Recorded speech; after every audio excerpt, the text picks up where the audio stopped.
Dimanche 11 octobre 2015, bonsoir à tous et merci d'être sur Nyota Télévision pour vous informer. Ce soir, au sommaire de ce journal, environ 1500 candidats étudiants sont passés au test organisé ce dimanche par l'ISC Lubumbashi, Institut supérieur de commerce. Il s'agit d'un examen d'admission pour les promotions de recrutement. Et puis nous reviendrons sur la sortie officielle de l'ASBL Bouikamboy, une association socio-culturelle qui regroupe les ressortissants de Mouika avec comme leader Constantin Mbengele.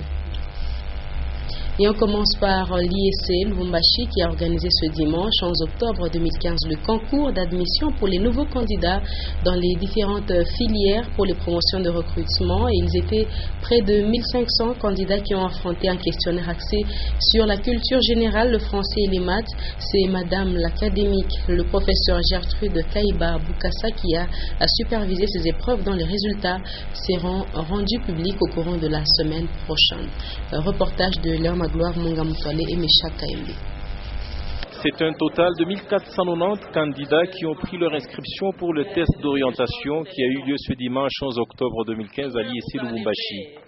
Le ton a été donné par le professeur Gertrude Kaiba Bukasa, secrétaire général académique, qui a donné les consignes précises aux candidats. Vous n'avez pas vos téléphones, ils sont fermés. Vous fermez les téléphones. Vous enlevez les écouteurs, vous enlevez tout objet qui va vous distraire. La secrétaire générale académique de l'ISC Lubumbashi en a profité pour demander aux nouveaux candidats d'avoir des coiffures et un habillement décent, eux qui sont les cadres de demain. À l'issue du coup d'envoi de ce test d'orientation, le professeur Kaiba Bukasa a donné les motivations de ce test annuel. L'ISC Lubumbashi reçoit aujourd'hui pour les concours d'admission et d'orientation 1490 étudiants.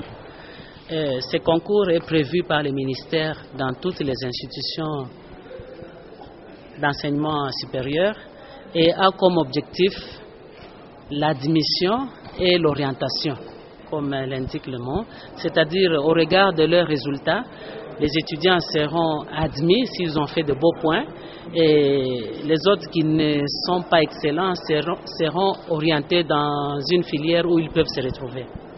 Un questionnaire de 5 pages affronté pendant 2 heures, axé sur le français, la culture générale et les mathématiques. Les résultats seront publiés dans 4 jours aux différents valves de l'ISC, en attendant la rentrée académique qui aura lieu le 15 octobre prochain. Il y a eu remise à niveau des prestataires de Lubumbashi sur l'assainissement et hygiène de l'eau liée au VIH-Sida, permettre à la population le choix de faire face à certaines pathologies liées à l'eau et surtout de les épargner des risques et complications de transmission à VIH-Sida.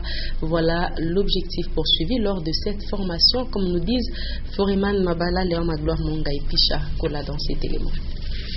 Pendant 2 jours, les représentants en soins et de l'environnement ont eu droit à une remise à niveau face à la problématique de l'eau et du VIH-Sida. Plusieurs points ont été passés en revue, entre autres la stratégie des communications, les objectifs de la communication ainsi que les groupes cibles. La population va avoir accès à l'eau, ce qui va résoudre aussi bien d'autres maladies, beaucoup de maladies. En dehors du VIH, il y a d'autres maladies.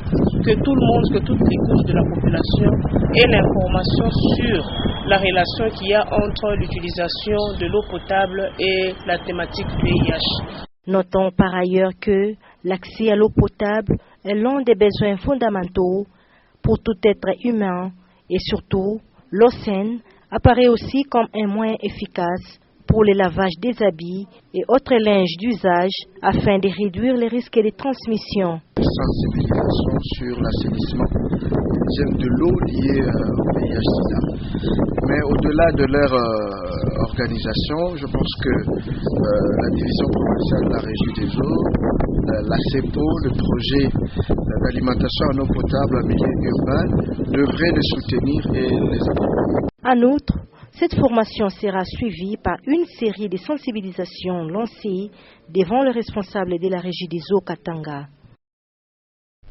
Un reportage rendu par Sylvie Moussao. L'association socioculturelle Bouikamboy a fait sa sortie officielle ce samedi 10 octobre 2015 dans la commune Kampemba, regroupant les ressortissants du territoire de Mouika. Les membres de la plateforme ont tenu à réitérer leur attachement à Constantin Benguele, ADG du FPI, Fonds de promotion de l'industrie, qu'ils considèrent comme leader de développement dans leur territoire. Ils ont aussi remercié le chef de l'État pour le poste de responsabilité lui confié. Antoine Roger Mboui, Mécha Kaimbe. À cette sortie officielle du samedi 10 octobre 2015, les natifs du territoire de Mouika, dans l'ex-Kasaï occidental, ont via l'association socio-culturelle Bouikamboy voulu exprimer leur attachement à Constantin Benguele, nommé mandataire au FPI, Fonds de promotion de l'industrie. Sophis de Mouika se révélait leader incontestable du développement de ces territoires et ses environs. Tous ces soutiens de Bouikamboy, Lubumbashi à l'ADG Benguele et au président de la République Joseph Kabila Kabange, a dit Jean-Calvin Mingashanga, son représentant. Les 7 ponts modernes et le Kasaï n'a jamais connu 3 hôpitaux ultra modernes. Et à ce jour, Mouika vit dans l'ambiance d'une eau potable. Monsieur le chef de l'État, nous comme un seul homme, autour de Constantin Tamoukoumouagnon, nous serons avec vous jusqu'à la dernière minute. Comme invité d'honneur, Ngoti Chiko, bourgmestre de la commune Kampemba, a encouragé l'initiative et la vision du développement attendue aussi à Lubumbashi. Aux étudiants d'être vigilants. Il fera par la suite 2 cadeaux consistants à la réduction des frais pour les actes de naissance et régularisation des mariages pour les membres de Bouikamboy Lubumbashi. Les comités constitués, présentés et intériorisant la devise l'unité, la paix, l'honnêteté. Les membres achètent sur place des cartes avant de partager un repas copieux. Et dans le reste de l'actualité, les Louchois qui fréquentent le bassin de la ville, non loin de la cellule Kimbwambwa, et le chef de quartier se disent inquiets de l'état d'insalubrité du bassin de la ville. Ce site important, un lieu de loisirs qui manque l'entretien régulier de ses infrastructures. Jean-Paul Malimba pour ce reportage. Des eaux verdâtres dans lesquelles se trouvent des sachets, canettes et autres déchets, voilà l'image qui présente actuellement le bassin de la ville de Lubumbashi.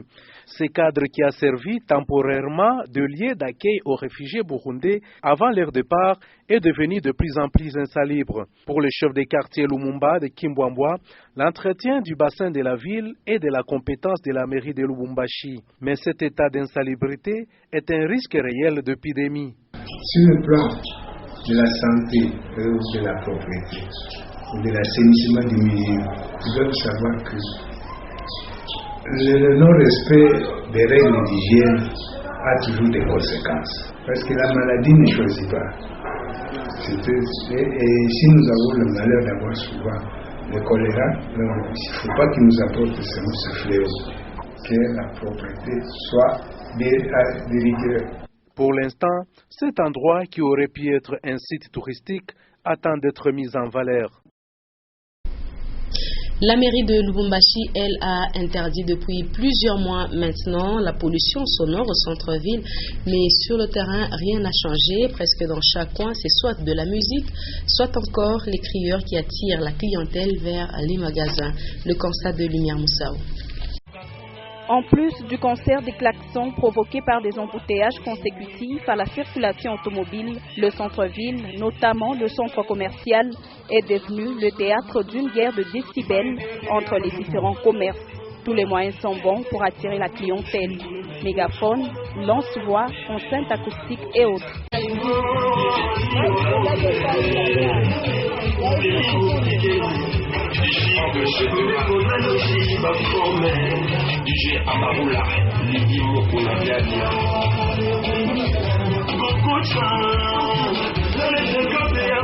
Difficile de communiquer dans cette cacophonie sonore. Pourtant, il n'y a pas longtemps, la mairie avait pris des mesures pour réglementer cette pollution sonore. Rien n'est fait, le désordre a repris de plus belle.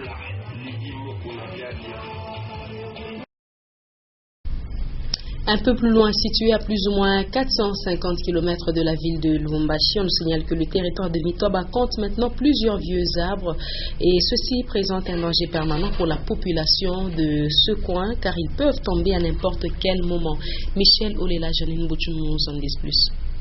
Les arbres contribuent à l'équilibre de l'écosystème, mais également luttent contre la désertification, mais quand ils deviennent vieux, ils peuvent présenter un danger. C'est le cas à Mitoba. Dans cette contrée de la province du Haut-Katanga, de vieux eucalyptus sont très visibles. On le retrouve le long des routes et même sur les lieux publics, comme dans le parage de cette église catholique. D'après la population de ce coin, qui a déclaré hors caméra, une personne aurait succombé il y a quelques années après la chute d'une branche sur sa tête. Les services d'environnement, qui devaient s'occuper de l'abattage de ce vieux arbre, est quasi inexistant dans ce coin. Pour lutter contre le surpoids ou l'obésité, plusieurs louchois recourent maintenant à des régimes maigrissants ou mieux amincissants et la tendance est de garder la ligne. L'on se demande alors quelle est la méthode efficace. Linda Lukalubankutu s'est penchée sur la question. De plus en plus soucieux de l'image qu'on reflète, les hommes et surtout les femmes se battent pour garder une certaine silhouette. Prendre du poids n'étant plus très à la mode, il faut à tout prix maigrir. Pour y arriver, on se soumet au régime amincissant. Plusieurs méthodes sont proposées de bouche à oreille et surtout par Internet. Les spécialistes de santé attirent l'attention sur les méthodes qui devraient être adaptées à un organisme comme à un autre. Toutes les formules ne répondent pas sur tout le monde. Par exemple, le citron et le gingembre au tangawizi. Des ingrédients souvent recommandés pour les boissons amincissantes. Un risque pour les personnes gastritiques qui, en consommant ce genre de breuvage, irritent leur estomac. Il faut également noter la consommation des produits pharmaceutiques. Ici, le risque est par exemple de provoquer des maladies de reins. Même le sport, qui demeure la méthode la plus recommandée, représente également des risques tels des problèmes cardiaques. Il s'avère donc impérieux de consulter avant de se lancer dans un régime amincissant. Et on va terminer ce journal par le résumé de l'actualité qui a dominé toute cette semaine qui vient de s'achever. C'est la semaine en bref que s'initie Léon Magloire Mungamtoile.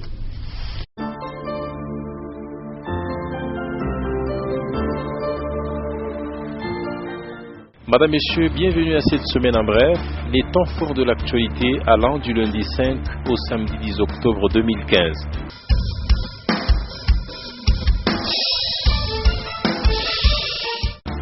Le lundi 5 octobre, la semaine s'ouvre sur la journée mondiale de l'enseignement. Occasion pour la rédaction de Nyota Radio et Télévision de faire un zoom sur les conditions de travail des professionnels de la CRE en République démocratique du Congo. Ce même lundi, un homme, la trentaine révolue, a été retrouvé mort, tué par balle au quartier Bongonga. Situation qui a indigné tous les habitants de ce quartier, soulevant ainsi la problématique de l'insécurité dans différents quartiers résidentiels de la ville.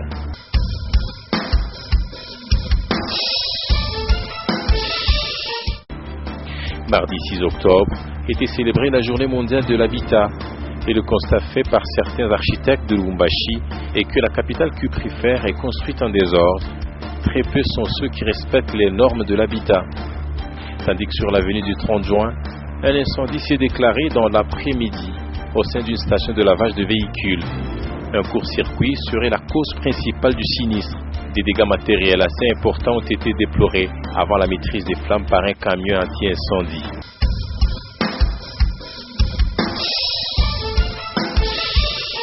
Le mercredi 7 octobre, suite à l'insécurité de plus en plus grandissante dans la ville de Lubumbashi, le commissaire provincial de la PNC au Katanga a tenu une causerie morale avec ses troupes. Le général Jean Bosco Galinga a exhorté les uns et les autres à être efficaces sur le terrain en servant sous le drapeau. Tandis que sur le marché louchois s'observait ce même mercredi une baisse de prix d'un sac de ciment qui est passé de 18 000 à 11 000 francs congolais, voire 10 000. Parmi les raisons, l'exonération de ce produit à la douane. Et à l'approche de la pluie, les habitants du quartier 5 ans exprimaient leur inquiétude quant à l'arrêt des travaux au niveau du pont Kasungami.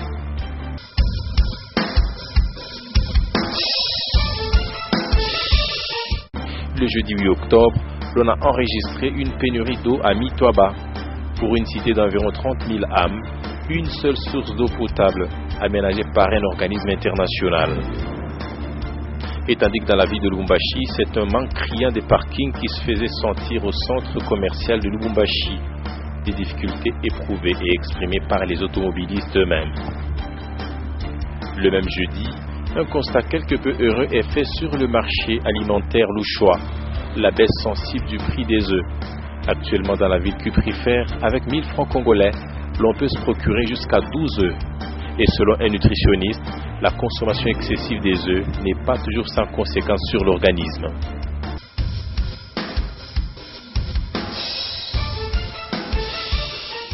Et le vendredi 9 octobre, à la une de l'actualité au Congo, le vol inaugural de Congo Airways. Le coup d'envoi est parti de l'aéroport international de Njili avec la coupure du ruban symbolique par le chef de l'État en personne après plusieurs discours, dont celui du ministre des Transports. Les appareils Patrice Emery Lumumba et Laurent Désiré Kabila ont assuré les liaisons Kinshasa-Lubumbashi-Mbujimai et Kinshasa-Goma et Kisangani.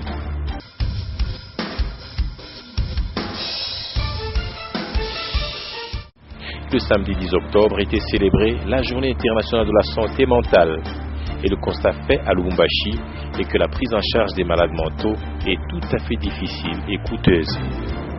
Alors que ce même jour, Martin Kabouloulou, ministre national des Mines, était face aux concessionnaires et creuseurs de la carrière de Mabaya. Au menu, des stratégies pour limiter les dégâts dans cette carrière où est exploité le cobalt de manière artisanale. Fin de cette semaine en bref. Madame, Messieurs, merci de l'avoir suivi.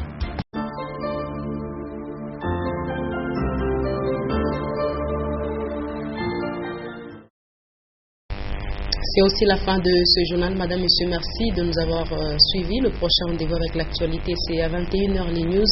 Juste après le journal en anglais, à 23h les derniers échos de ce dimanche avec Linda Lukalubankoto. Après moi, le journal des sports va intervenir tout à l'heure avec Mireille Moidi, Sport Star. Très bon de nos programmes.